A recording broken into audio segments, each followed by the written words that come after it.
What's going on, guys? It's Perna here, and today we're going to talk about a few very important things. One being my new chair, because it's super comfortable and it makes me want to go to sleep. Look at this, I can lay all the way down. Anyway, that's probably the most exciting thing that's happening with my life. But anyway, we're going to talk about how to build muscle without adding body fat. Well, really, do we need body fat to gain muscle? Can you do it without? And basically how to optimize that as much as possible, because let's be honest, nobody really wants to gain fat. So essentially, before we get into the five basically key points that I want to talk to you guys about, we'll start with why I think, and why a lot of other people think too, we need to eat more food to grow. So basically, to build muscle in simplest terms, you need to be in a calorie surplus. You need to be eating more than you're burning. You don't need to track this is the thing. Just quickly before we get into this, you don't actually need to track these kinds of expenditure because you'll just go absolutely crazy trying to do so. So don't worry about tracking that. If you do the same thing every day, and consistency is always key. So don't really worry about that. But in terms of actually building muscle, you will grow tissue when you are consuming more calories. Now, some people dispute it because you can make gains if you're either obese, or you're a beginner, or you're on steroids, or a combination of all of them. You can make gains without being in a surplus, that's fine. But for the most people, you're gonna need to be in the surplus, right? So if we can agree there, that'd be great. Next one, moving on, is the size of the surplus matters. So you don't need to be in an enormous surplus to gain muscle, you just need to be in a little bit of one. So biggest mistake people make is they start going, yes, we're bulking, and I've done this like a million times.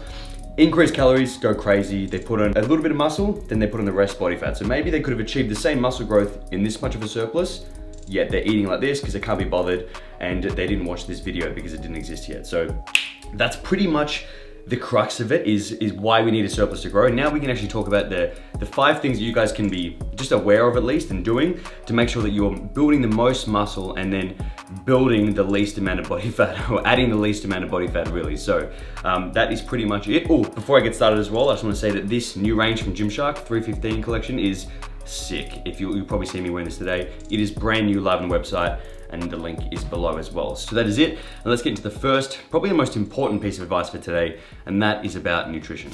Now, this first point is probably one of the most important points you'll see in this video today, and that is track your calories so you know what's in food. So a lot of people go crazy down this avenue of tracking calories and using MyFitnessPal Lifetime to just go about their whole day for the rest of their life, and you don't need to do that, okay? But what you do need to know is what is in food, how much food you're eating, how your body responds to how much food you're eating, and the different macros as well that make those changes. So essentially, the best way to do this is to just start by logging your food. Start by tracking it and sticking to a number. All of my clients, they have the set number of calories that they are given. The macros may change depending on personal preference, but essentially they need to know what is in the food. And that's why I like diet plans, in the sense that you will be consistent with something and then you can follow that and know what that is doing to your body. If people try and eat intuitively and they're not experienced, they will undereat, followed by overeating, followed by undereating, wrong foods, they'll feel like trash, they'll train like shit, they'll get fat. It's just not what you want. So the best way to do this is to just log your food, track it for a day. If you don't want to sign up to my programs, I'm not gonna take any offense, that's sweet. I'll just go and f myself out here, but otherwise, you guys can do this by yourself. So just stick to something, I don't care what it is, but stick to something, track your food, track your macros, be relatively consistent, be as consistent as you can. The consistency is more important than the actual absolute numbers of this thing. But either way, you guys need to know, okay, that's this amount of rice, how many grams is that? I used to have an old coach years ago, and he used to go everything by the handful. There's a handful of this, a handful of that. I'm like, how many carbs? He's like, oh, just a handful. I'm like, oh, cool.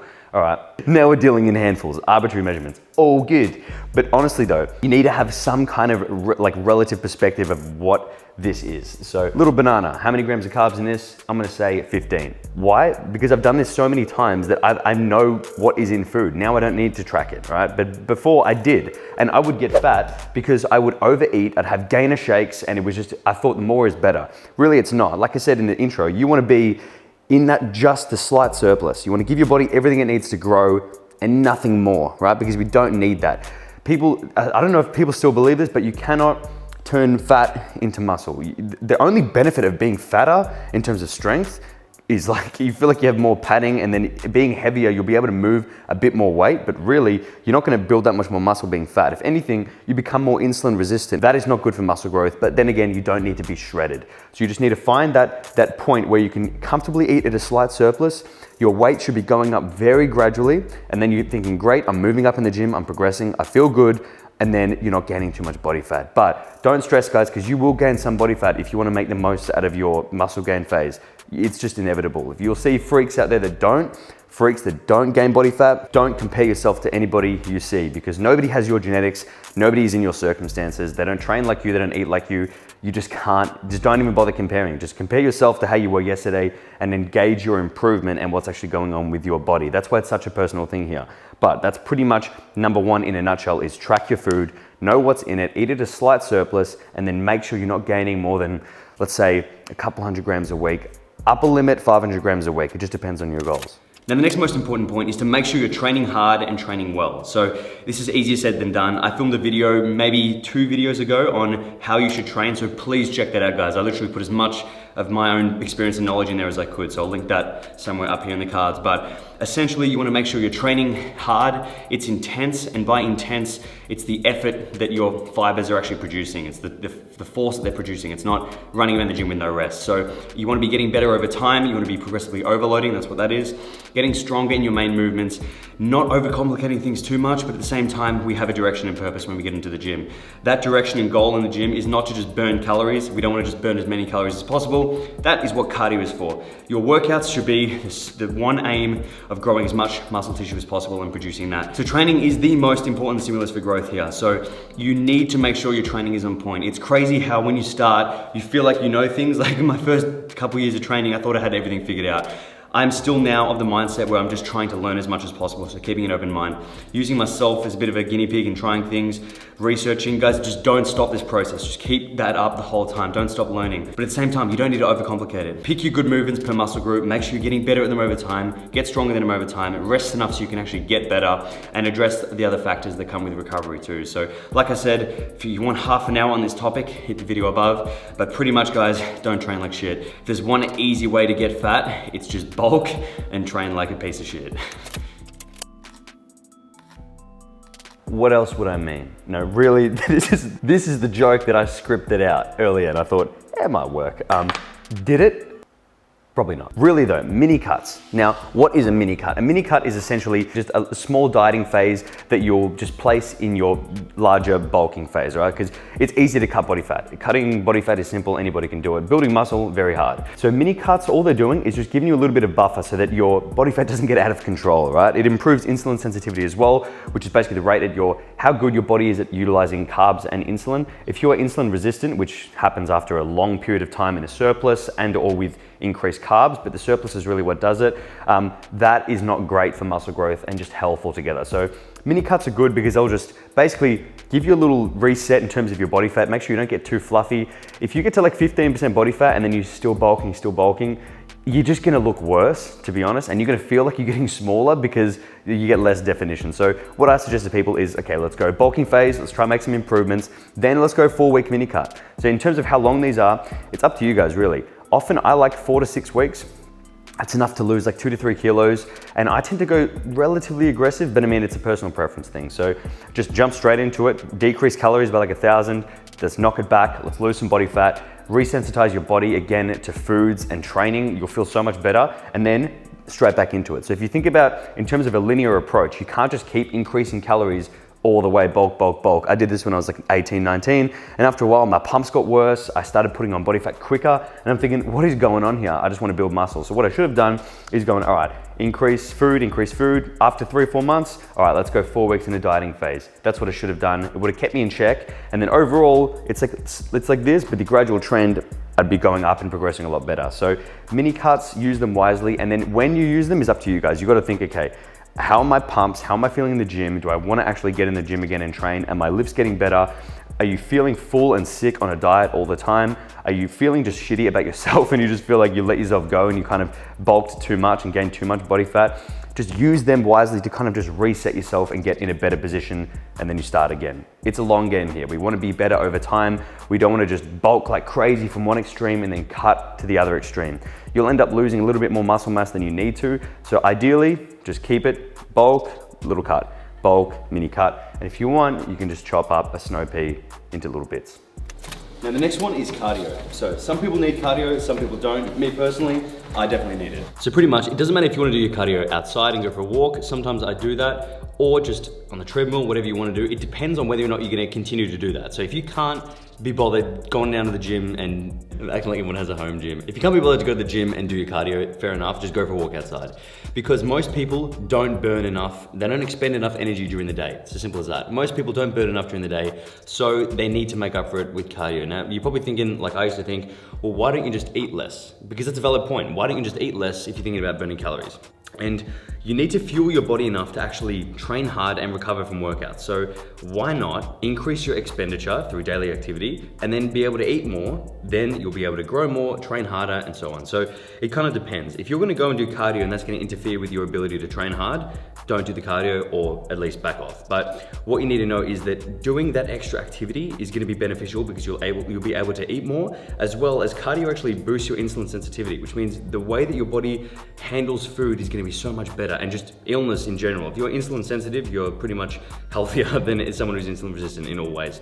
So you're gonna get less fat because of the sheer calorie balance. You're gonna grow more because you'll be able to eat more, and also you're just gonna feel so much better because nobody wants to be training being lost for breath. I went through a bulking phase where I gained so much weight, unnecessary body fat, and I was so much heavier than I needed to be that I couldn't actually train without being gassed. I would be like dead. I'd go to do a set and I'd be like, that was 10. Like, just, you don't want that. You never want to be absolutely dead. I personally like to do 20 to 30 minutes of hard cardio, so like let's say incline treadmill walking every day, or just a walk outside. As long as it's not mentally taxing. That's kind of like what I don't like, is anything that you feel like it's a chore, try and avoid that. So do something that's fun, do something you enjoy doing. I recommend just getting outside, getting your steps up. If you work a very physical job and you're like a tradie or something like that, you probably don't need it and it'll be overkill, because you'll be surprised, you'll probably do 15, 20,000 steps in a single day. So it depends on the person. If you're a sedentary person like me, like literally if I don't need to move, I can sit on the couch and relax and I won't move. Like you'll be like, shit, is he dead? And I'll go,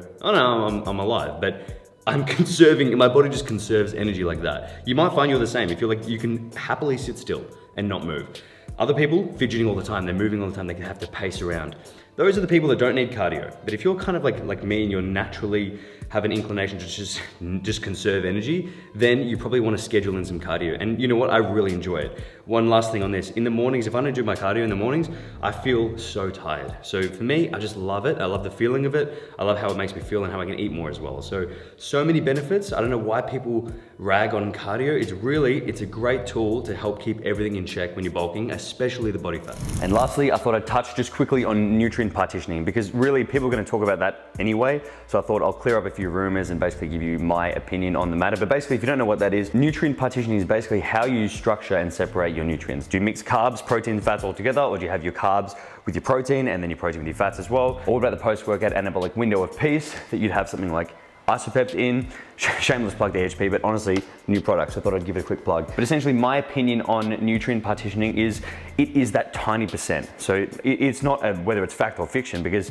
there is some merit to nutrient partitioning, but it is just a small bit of it. Now, stuff like mixing your carbs with your fats, people like panic about that. They go, don't mix carbs and fats together because the carbs will increase insulin. Insulin's a transport, it'll transport fats. Either way, if you're eating too many calories, that's gonna happen. So I wouldn't stress too much about doing that. But let's say you're eating like 4,000 calories a day, 5,000 calories a day. You pretty much have to mix them anyway. You can't really separate that as much because you're running out of room to. But if you want and you're having like 2,500 calories, 2,000, play around with it and experiment with it. Because for example, with me, there are days where I like to have no carbs with breakfast and I'll have protein and all fats and it feels great. Suppresses my appetite and I feel very switched on, mentally acute and focused. Other times, mentally cute. And other times I like to have my carbs in there as well because I might be training soon, or I might just feel like I want something. Really, it doesn't matter. I don't think it's gonna make the biggest difference in terms of your body composition and how much fat you're gonna gain in a phase.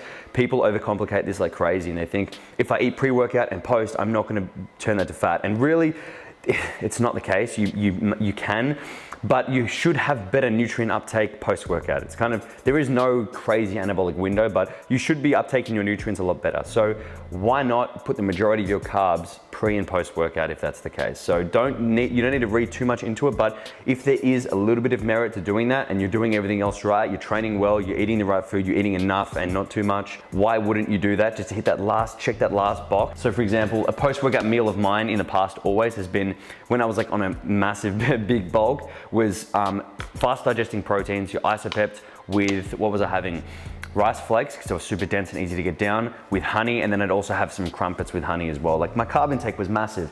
There weren't any fats in that meal because the fats do slow the digestion, so post-workout, I didn't really see the need to put fats in. But then again, my morning meals had fats in it, and then all throughout the day, otherwise they had fats in it. So it's kind of confusing because you'll be like, well, what do I do? Do I mix them together? Do I not? And it just depends on basically you and your current intake and your preferences. So that's pretty much it. The only thing I would say is if you want to maximize it, put the majority of your carbs in pre and post workout. That makes sense to me. I don't think that putting fats in that meal is going to slow the digestion that much. You're going to make less gains and gain more body fat. I wouldn't think so, but that said, I would prefer to have protein and fats on their own in a meal, like say breakfast. You want to suppress your appetite a little bit, but really guys, there is no point overthinking the tiny things, like just the last 2%.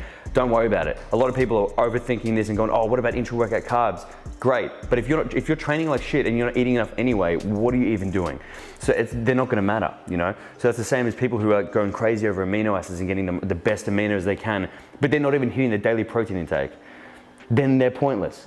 So unless you're ticking these earlier, bigger boxes, that's not really that fun, that nobody wants to do, don't worry about the fancy little things you can do that are more like, that sound more exciting, like only having your carbs with your protein, only having your fats with your protein. It makes more sense to people, but really guys, make sure you're just doing the main things. You're addressing the big factors like your training intensity, effort, progressive overload, your calories. You're not eating too much. If you're eating too much, I don't care, you can mix them all together, you can have separately, you're gonna gain the same amount of body fat. I'd be open to see otherwise, but really guys, that's pretty much the crux of it. Have the majority of your carbs post-workout, maybe mix some protein and fat, see how you feel if you have all the food together. Nobody can tell you that. I can't tell you, no, trust me, you'll feel better if you just have eggs and bacon instead of eggs and bread. I don't know, maybe you won't. I can't tell you that. So that's why you need to try these things, but just don't give that much importance to it. That's basically like, to sum up that mini rant there, it shouldn't be occupying, you shouldn't be losing sleep over whether you should mix your protein and fats together, all right? That's why this is point number 5. It's not gonna make or break your phase, and it's not gonna make you gain body fat. Otherwise, this would be point number 1. So essentially, to wrap it up, for the 7th time, you pretty much have to figure this one out. And so guys, that is it for this video, essentially. To sum everything up entirely, just because I like doing this, because for me, this is how I kind of take home points and learn. Progressively overload. Make sure you're training well. If you're not training well, let's figure out why. Do you need to see a PT? Do you need to buy my program? Everyone does, even if you know how to train, because it's good for me. And, and also, are you pushing yourself in the gym hard enough as well? Are you getting better? If not, why? Let's address the recovery factors as well. I should have made another video on recovery. Anyway, that's just too much to talk about. Recovery video coming soon. Know what you're eating. Track your calories, be consistent. Know the level of food that you need to maintain your body weight. Eat a little bit more than that, and that's the sweet spot. If you eat too much, you're gonna get fat. It doesn't matter when you have your meals, whether you shelve your food. Actually, probably I don't think you absorb calories that way.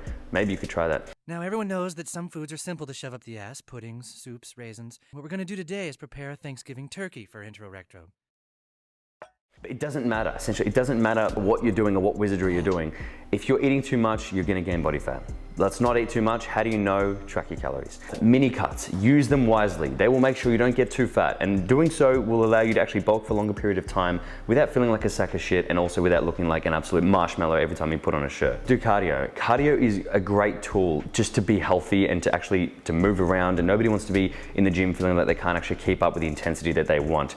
Do your cardio. Burning more calories is always a good thing. Lastly, nutrient partitioning. Have the majority of your carbs pre and post workout. Experiment with trying protein and fat combinations, and then protein and carb combinations, and then all of them. See if it makes a difference. Maybe doing that and realizing that it won't make a difference to you is just gonna make you sleep easy at night, and then you're like, you know what, it doesn't really matter. To be honest, that's what it did for me. I was obsessed about these fine details in the beginning when it didn't make a difference. All it did was make me stress out. Now I've got to the point where I know I barely feel different if I have a post-workout meal with heaps of fats in it. In fact, I did that for a long time, and it was because it was a nice meal that I was eating. So if that is more beneficial than you thinking, oh, this is what I need to do to maximize this and that. Really maximize everything else in terms of the basics, which are not so basic, but still, maximize that, do your best there, and then you can, if you want to have more carbs post-workout, if you want to time your carbs intra-workout, great. Play around with those other things, but they're not going to make the biggest difference. But anyway, if you took something out of this video, guys, and you did like like it, please like the video below and subscribe to the channel as well, because that'd be great. And otherwise, I have nothing left for you. That is pretty much it. I could talk about this for days, but if you have any other video suggestions or want me to kind of cover something in more depth, let me know below. That'd be great, and we'll make it happen. But that is it for me, guys. I have nothing left for you, and you definitely know what to do. But if you're new to this channel, you probably have no idea. So I'll tell you, stay massive. And by that, I don't mean become obese, okay? Stay comfortably massive in a slight surplus. Yeah. Yeah, get it up there. Yeah. Slide into your DMs in the PM and the AM, then I slide into your feelings when you see just what I'm saying.